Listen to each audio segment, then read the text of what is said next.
Hi, I'm Tom Reynolds, director of His Way. Welcome to Recovery His Way. We're on the campus of His Way, our 6-acre campus here in Northeast Huntsville, interviewing today Doug Stogner. Doug is one of the original founders of this program and has been critical to this ministry since its inception and has an amazing story to share.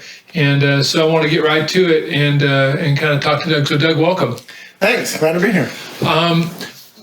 One of the ways we first got to know each other many years ago was through the Bridge Group. The Bridge Group had started at the Central Church of Christ, and Richard, Greg, and I had kind of started that as kind of an outreach to people who struggle with substance abuse, just as a kind of a small group Bible study thing that we used, kind of a AA format, and kind of followed that format, but with biblical content, and had met people and shared that with people. I know we first met through the Bridge Group, and so I was interested in kind of what originally brought you to the Bridge Group. What kind of got this whole process started for you? It's a funny story.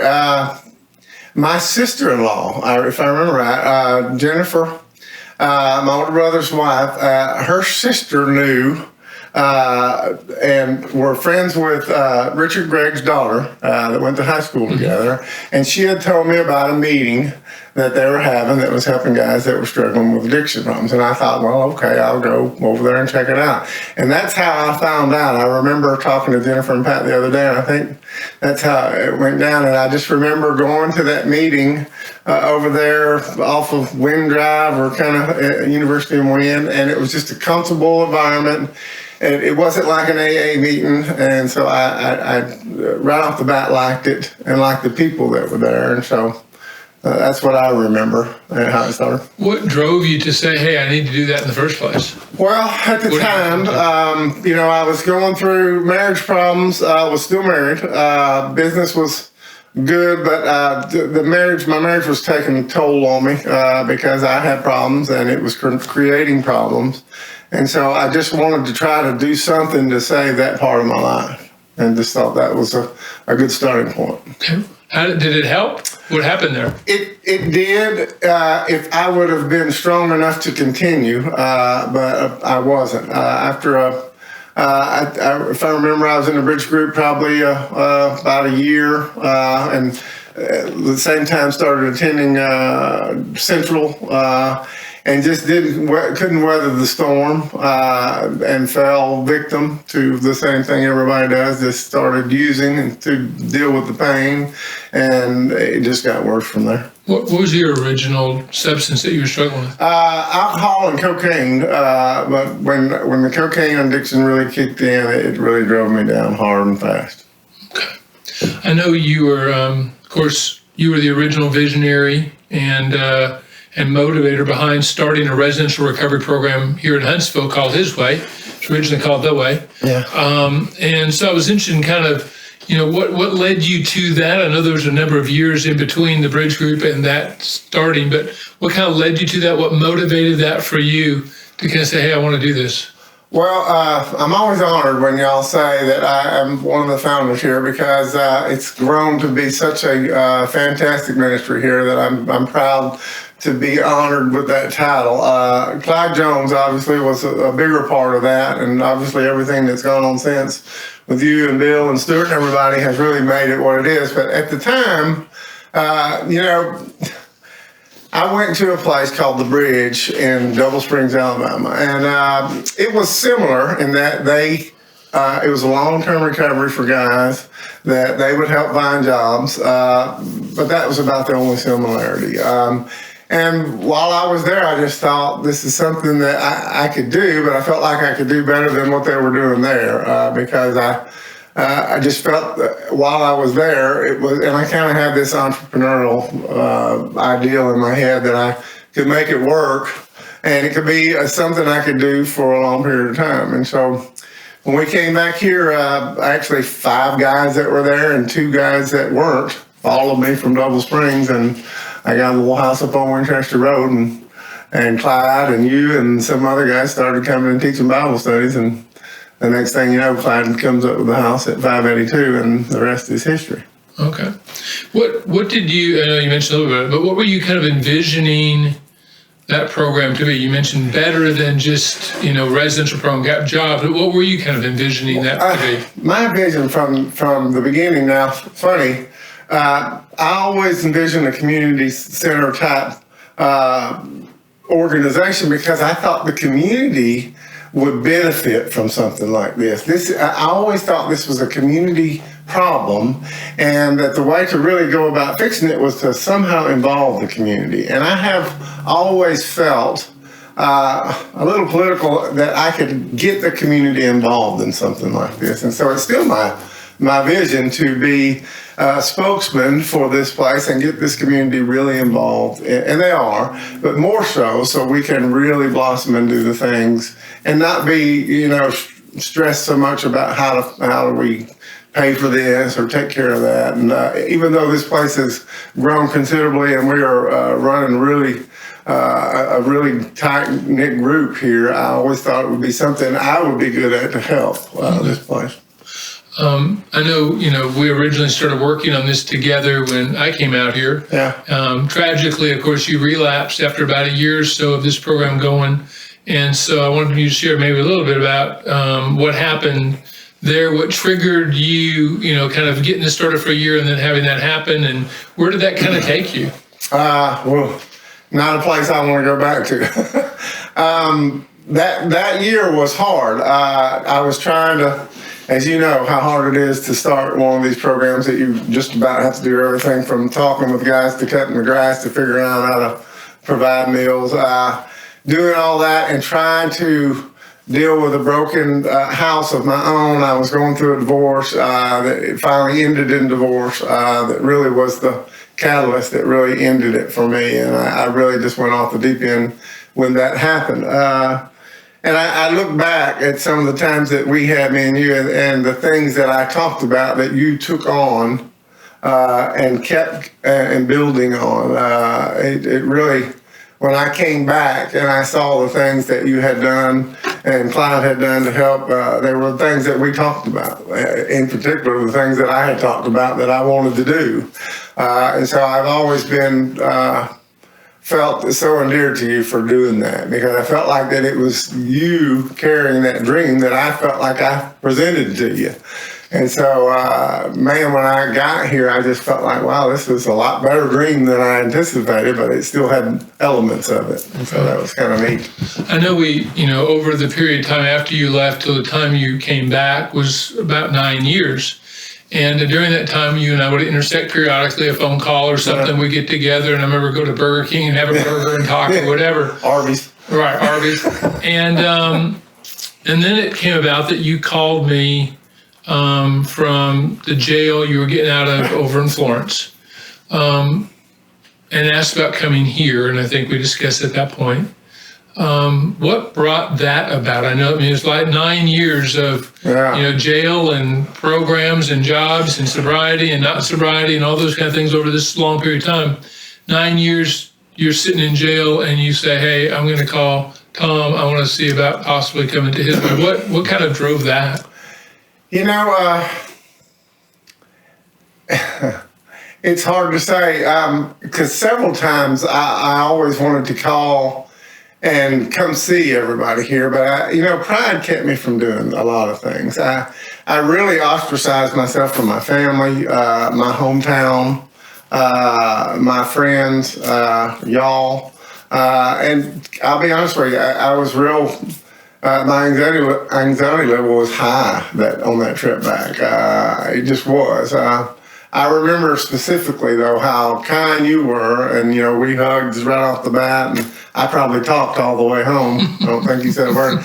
But I remember meeting with Clyde, and of course, and this will probably choke me up, but Clyde just said, does it make you happy to see this? Not any kind of thing, because, I was about a mess that week or two the last time I saw Clyde, and that was his concern, was I happy with the product that was here and the things that y'all had done. And I just thought, wow, what a cool thing to say, and so that was what I remember. To be honest with you, I have focused so hard on my new life here that decade of my 40s that I spent 6 years locked up and 4 years literally in darkness. I don't even like to remember it, let alone talk about it, but it was everything that you would imagine. Literally time behind in jail and in prison and in darkness, moving from town to town, literally trying to find a place that I could find some peace, and I just couldn't find it.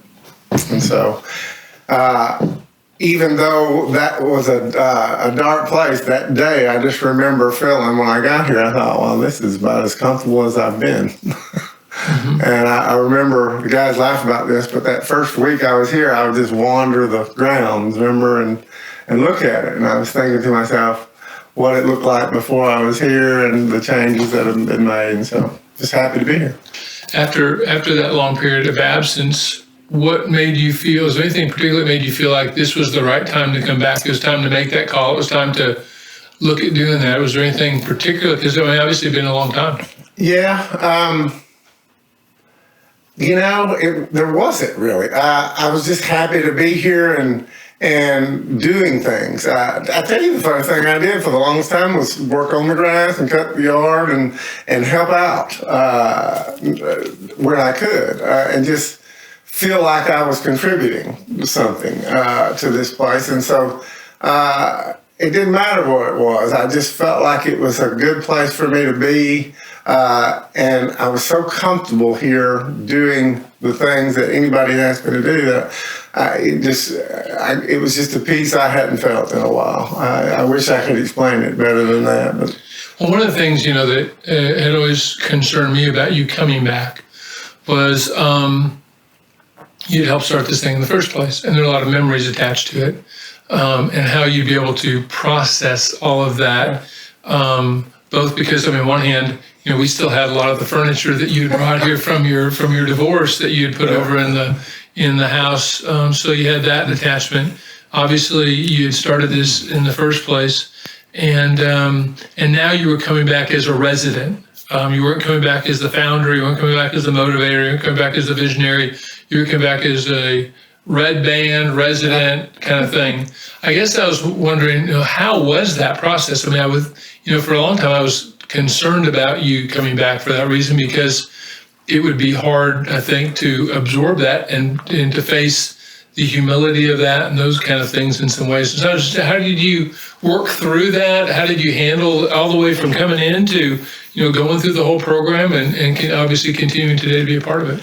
I do remember me and you having those talks when the few times we talked and ate, that it was a concern that my personality, and I do have a kind of a strong personality, I guess, would be hard to deal with. And so I do remember, it was funny because a lot of guys didn't know the story, and I didn't bother telling it because it was easier for me not to tell it. I felt more comfortable just being the guy that was in the program.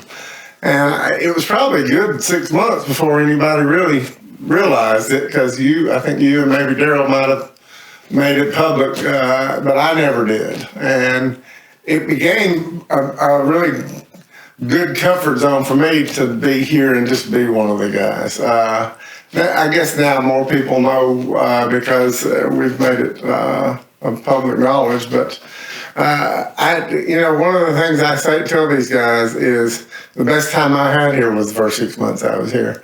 I did the program the way it was designed, and it worked for me. I got peace. It gave me time to study. It also got me excited about going back to school. And so the opportunities that arise from that first 6 months that we designed here works.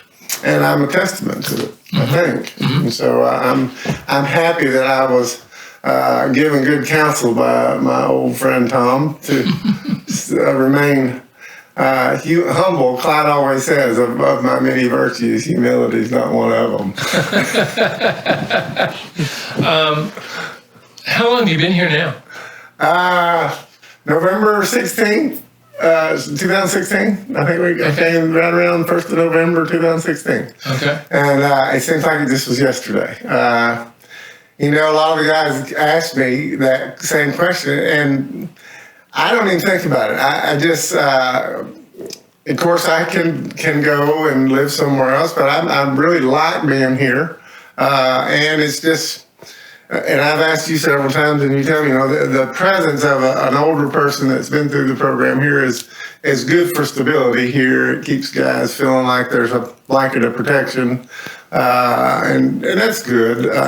Plus, I have a good area that I live here, and am able to do things that allow me to do just about anything I like to do, and so it's a perfect combination for me. When you think about your recovery process for you, I know, I think everyone would always like recovery to be a special event. You go to this, you take a class, and it's all over, it's all fixed. But obviously, that's your story. It testifies back that that's not the case. However, in these last few years, I know being here has been there's been some key things that have happened in your journey that you feel like are important to where your recovery is at, getting it stable, getting it locked in, and building a future of sobriety for a long time. What do you feel like are some of the key things that have been important to your recovery? The class I teach now, this is the first thing I lead with, and I stress it every class, and I say, if you're not learning something new in recovery, you're not really recovering. I believe that this process of recovery is a learning process. And if you're not putting new information into your brain, then you can't possibly expect anything to happen anytime a pain or life comes at you. All you're going to be able to pull from is the information you have. And so one of the best things about this program is that we teach the scriptures, and it's a good process to learn scriptures and the context in which you read them and what the story means and how you can use it in your life. And it's an opportunity for information to be stored that you can use when pain comes. And I believe this with all my heart, that life, and this is another word from Clyde Jones, is life is pain. And so you need to be ready for it. And the only way to do that is to have information on file that you can pull from that can help you with that. And truth is the real thing, and I think that is scripture. Right. Well, you mentioned that when you came here in the first 6 months, and just learning how important that was, and just bookwork and how that helped kind of crank you up and get you excited about the possibility of going to school. I know the school thing has been big. Just share with us a little about what you've done with school and how that's become an important kind of ministry you've had to other guys here. As one of 7 kids, I was the only child that did not finish college. And so it was always a little burden on me. My brothers and sisters didn't ever think so because I did well in business, but it was to me because my dad thought it was important, and I looked up to my dad and my mom. And so as I was here, I talked to you several times, and you encouraged me to take some steps to do it. And a big encouragement, it was Michael Marquetta. Most people don't know that Michael was really the biggest encouragement because he finished right there as I met him. And so I took the leap out there and just stayed after it and got my undergraduate degree, and then just here recently finished my master's degree. But the thing about, and it's I learned this part of recovery, is it gave me a way to learn things again. I started to figure out how to learn. And I parlayed that into this recovery process that as I was learning through school, I felt like it was making me more comfortable in life because I was coming up with ways to look at things and problems or instances, just research things instead of using what I thought was my knowledge. Go find the real truth behind it and look for it. And then take your time. One thing about school as an adult is that it taught me to be patient, look for several different ways to try to understand something, and then really think about your answer before you give it, And so it was a new way for me, really, because I kind of fly by the seat of my pants, and I'm good at getting the bull in the china shop. It's a whole other game to get it out. And so it was a good learning curve, a learning experience for a 50-year-old guy, So I probably did what most kids need to do in college at 50 years old, which is learn how to be an adult. Right. Now you've been here 3.5 years or so, and you look into your future. What are your future dreams now and hopes? What do you hope to accomplish? What are the things you have your sights set on? What are you looking forward to? Well, of course, we have the big new project that we're trying to get kicked off here is the new store, but the other. Tell us a little about that. We are the thrift store business is, as you know, is part of the biggest business that we have here that helps support our ministry. And of course, Bill Nyland and Brenda Newman and Stewart and Bill Wallace and everybody that works for the thrift stores have done a great job in building 4 thrift stores. And so we're trying to move to the next level by owning our own property. And so the new store on Winchester will be that first store. But I tell you, the more exciting thing for me is I really want to go back to my original vision, which was to try to somehow get this community involved more so. That we have a great percentage of this community that support us, more so than any recovery group in the area. But I believe, that this community can really get on board with what we're doing, and we become the community center for the community. And our name is synonymous with recovery, and everybody knows it, similar to what you would hear of maybe the Downtown Rescue Mission. Everybody knows what that is, but we still have some name recognition that I'd like to get out there, and just to build that support here, to see our ministry here get to the place it can get and not be held back because of some monetary problems and things like that. Mm-hmm. I'm so thankful that you're a part of the team. Obviously, I would not have gotten into this if it hadn't been for our friendship early on and your invitation with Clyde for me to come join this back when you did. And so it's transformed my life, and your encouragement, your vision for me has helped me find fulfillment and all that I've been able to do over these last 13, 14 years.